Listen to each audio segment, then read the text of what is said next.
नमस्कार बच्चों, स्वागत है एक बार फिर आपका मैथ वाले गुरुजी चैनल पर। आज के इस वीडियो में मैं कक्षा 10 बोर्ड एग्ज़ाम 2024 के लिए इम्पॉर्टेंट क्वेश्चन, यहाँ तक कि अगर कहा जाए कि बहुत ही इम्पॉर्टेंट इसी टाइप का ही क्वेश्चन आपको 2024 के मैथ के पेपर में मिलने वाला है। तो इस वीडियो को पूरा देखिएगा और क्वेश्चन आप लोग भी नोट करके इसको प्रैक्टिस करिएगा, क्योंकि इसी टाइप के ही क्वेश्चन आपको एक नंबर में देखने को मिलेंगे।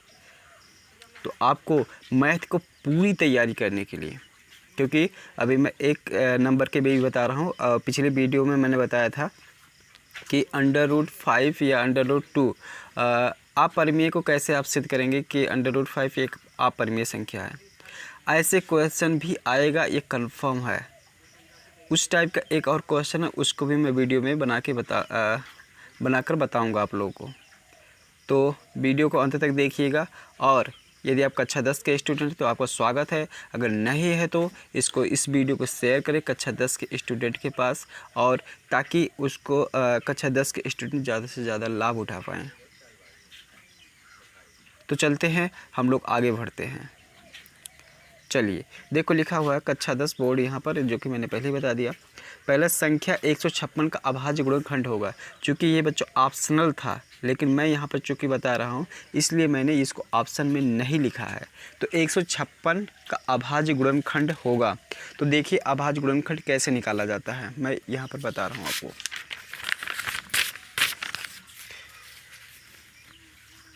तो देखें, अभाज्य गुणनखंड निकालने के लिए आप लोग कैसे करेंगे इसको हल। 156 इसको 2 से काटिए, तो 2 7 14, 2 8 16। फिर 2 से काटेंगे तो 2 3 6, 2 9 18। फिर इसको 3 से काट लो, 3 1 3, 3 3 9। फिर इसको 13 से काट लो, ठीक है, 13 1 13। तो इस तरीके से 156 का जो अभाज्य गुणनखंड आ गया वो 2 × 2 × 3 और × 13 आ गया।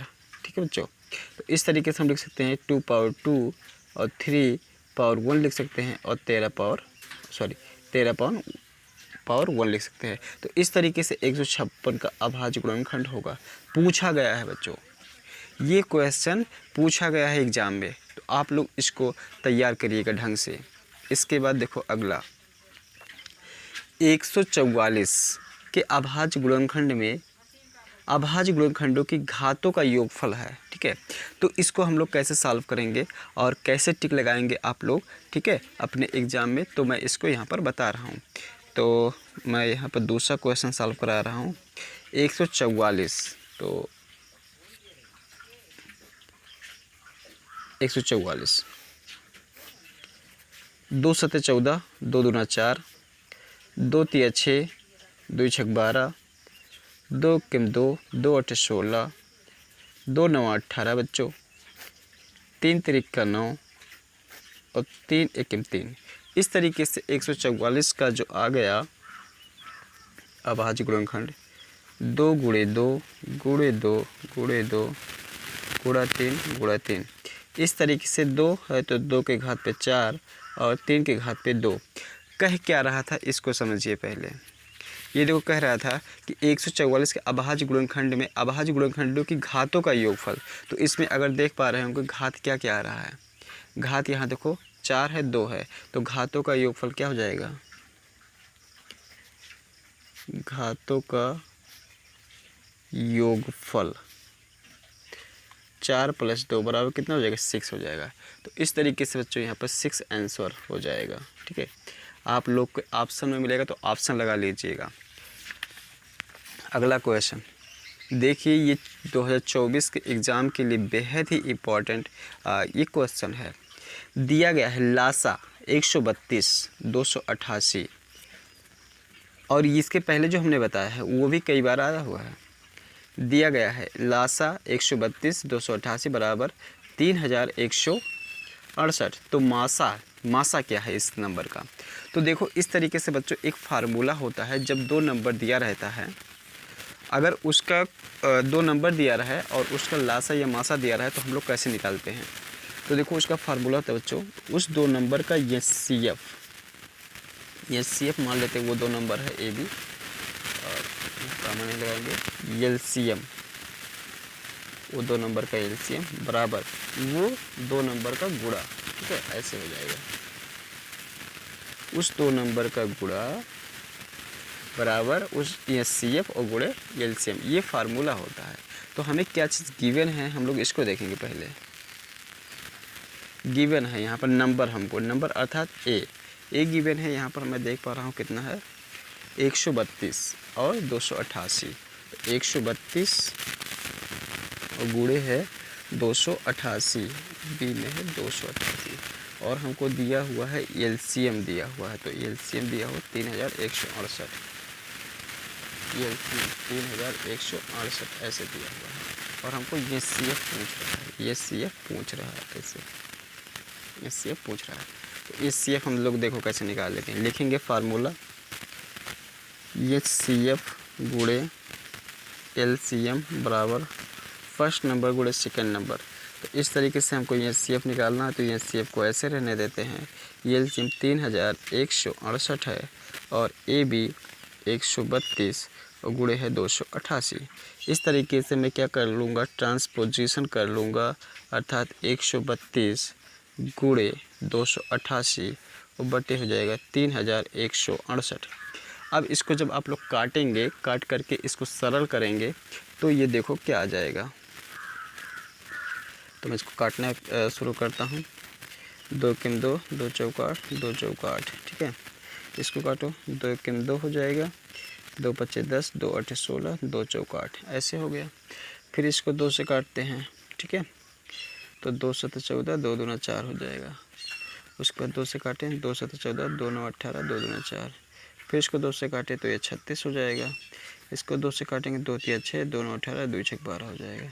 फिर इसको 2 से काटेंगे तो 2 एकम 2, 2 आठे 16 हो जाएगा। फिर इसको 2 से काटेंगे तो 2 एकम 2 और 2 9 18 और 2 आठे 16 हो जाएगा। फिर इसको 2 से काटेंगे तो 2 9 18 हो जाएगा बच्चों। और यहाँ पर 2 9 18, 2 9 18। फिर इसको 9 से ही काट लेंगे तो यहाँ पर हो जाएगा 1 1 हो जाएगा। और इस तरीके से फिर आ जाएगा जो है 132 बटे आ जाएगा 11, ठीक है। अब 11 से इसको काट ले तो 11 एकम 11, 11 दूना 22। इस तरीके से जो आ गया ये CF कितना आ गया, 12 आ गया, ठीक है। HCF 12 आ गया। तो इस तरीके से इसका हम लोग आंसर लगाएंगे। तो इसका शायद ऑप्शन नहीं मैंने लिखा है, ठीक है, लेकिन ये ऑप्शनल क्वेश्चन ही था। तो मुझे उम्मीद है कि आप लोगों ने इसको नोट किया होगा। तो हम आगे का क्वेश्चन लगाते हैं। ये थर्ड वाला का आंसर था, ये थर्ड वाले का आंसर था। अब जो है मैं बताता हूँ फोर्थ वाले का आंसर। फोर्थ वाला देखिए भी एक ऐसे ही सेम है क्वेश्चन, ठीक है। तो दिया हुआ है यहाँ पर फोर्थ में, यदि 26 156 का लासा 156 है तो मासा का मान होगा। तो यहाँ पर मैं डायरेक्ट इसको लगाता हूँ। तो यहाँ पर दिया हुआ है, क्या दिया हुआ है, पहला नंबर दिया गया है। और इसका हिंदी में भी यही फार्मूला होता है, पहला नंबर या पहली संख्या गुणे दूसरी संख्या बराबर होता है HCF गुणे LCM। तो इसमें देखो दिया गया है क्या, 26 और 156। तो इसका मतलब 26 और 156 दिया गया है। तो यहाँ पर और लासा दिया गया है। तो HCF हमको मासा निकालना है। इसका मतलब होता है बच्चों मासा ही होता है, तो कंफ्यूज मत होना। और इसका हो जाएगा LCM दिया है 156, ठीक है। तो अब इसको देखो मैं क्या करूँगा, इधर भेजूँगा। तो उधर गुणा है, इधर आके क्या हो जाएगा, भाग हो जाएगा। तो 156 ऐसे हो गया बराबर मासा हो जाएगा। तो बच्चों कंफ्यूज नहीं होता है, HCF को ही मासा बोला जाता है। ये 156 कट गया तो 26 बराबर मासा, या मासा कितना आ गया बच्चों, मासा 26 आ गया, ठीक है। इस तरीके से ये आंसर हो जाएगा, ठीक। तो यहाँ पर देखो ऑप्शन भी दिया हुआ था, ऑप्शन दिया हुआ था 26, तो इसका ऑप्शन ये 26 हो जाएगा। इसके बाद देखिए बेहद ही इम्पोर्टेंट सवाल जो कि समझने योग्य है, कौन सा अभाज्य संख्याओं का युग्म है, ठीक है। तो कौन सा अभाज्य संख्याओं का युग्म, तो बच्चों ये समझ लो सह अभाज्य संख्या किसे कहते हैं। दो संख्याओं दो संख्याओं को जब हम सब सह-आवाज़ संख्या कब कहेंगे, जब दो संख्याओं का मासा एक होता है तो उसे हम सह-अभाज्य संख्या कहते हैं। जैसे देखो 3 और 5 का जब आप लोग मासा निकालोगे तो एक ही आएगा, तो ये सह-आवाज़ संख्या है। तो इसी प्रकार से हमें जो क्वेश्चन में पूछा था मैं उसको सॉल्व करता हूँ। इसमें देखो कर 18, 25, 5, 15, 7, 21, 31, 93, तो सबका मैं चेक कर लेता हूँ। पहले 5, 15 का चेक करता हूँ। यहाँ पर 18, 25 दिया हो तो चलो पहले के वाला ही चेक कर लेता हूँ। 18, 25, तो देखो 18, 25 का मतलब निकाल लेता हूँ मैं, फैक्टर निकाल लेता हूँ कि ये 18 किस किस से नंबर से कटेगा। तो 1 से, 2 से, 3 से, 6 से, 9 से और 18 से, ये कट जाएगा। इसमें देखते हैं 1 से, 5 से और 25 से, अर्थात यहाँ पर जो हमको दिख रहा है इसमें देखो दोनों में क्या उभयनिष्ठ दिख रहा है, केवल 1 दिख रहा है ना, इसके अलावा कोई उभयनिष्ठ है। तो इसका मतलब इसका ये CF कितना है बच्चों, 1 है। तो है तो ऑप्शन यही सही, ठीक है, ऑप्शन यही सही है। लेकिन मैं आप लोगों को दिखाने के लिए इसको भी बता दे रहा हूँ। सेकेंड में है 5 और 15 है, ठीक है, तो इसका हो जाएगा 1 से कटेगा, 5 से कटेगा। इसका देखो 1 से कटेगा, 3 से कटेगा, 5 से कटेगा और 15 से कटेगा। तो इसमें देखो उभयनिष्ठ 2 आ जा रहा है, ये भी आ जा रहा है और ये भी आ जा रहा है, ठीक है। तो उभयनिष्ठ 2 आ रहा है, इसलिए ये क्या होगा, ये सह-आवाज़ संख्या नहीं होगा। इसके बाद तीसरा हम लोग देखते हैं। तो तीसरा है 7, 21, हो देखो 7, 21 ऐसे। तो ये 1 से कटेगा, 7 से कटेगा, ये भी 1 से, 3 से, 7 से, 21 से। तो इसमें भी अगर मैं कॉमन देखूं, उभयनिष्ठ देखूं, तो ये भी देखो मिल रहा है, 2 मिल रहा है ना, तो इसलिए ये भी नहीं होगा सह-आवाज़ संख्या, ठीक है। इसके बाद है 31, 93, 31, 93 चौथा नंबर है 31, 93। तो देखो ये 1 से कटेगा और 31 से कटेगा। ये देखो किससे कटेगा, 1 से कटेगा, 3 से कटेगा और 31 से कटेगा और अपने आप से तो कटेगा। तो इस तरीके से इसमें भी देखो दो उभयनिष्ठ हैं, ठीक है, 1 और 31। तो इसलिए ये भी सह-आवाज़ संख्या नहीं होगा। तो जैसा कि मैंने पहले बताया कि सह-आवाज़ संख्या 18 और 25 है, तो ये ऑप्शन यही वाला सही होगा, ठीक है। तो उम्मीद करेंगे कि आप लोग सह-आवाज़ संख्या अगर इस तरीके से क्वेश्चन मिलेगा तो लगा लेंगे।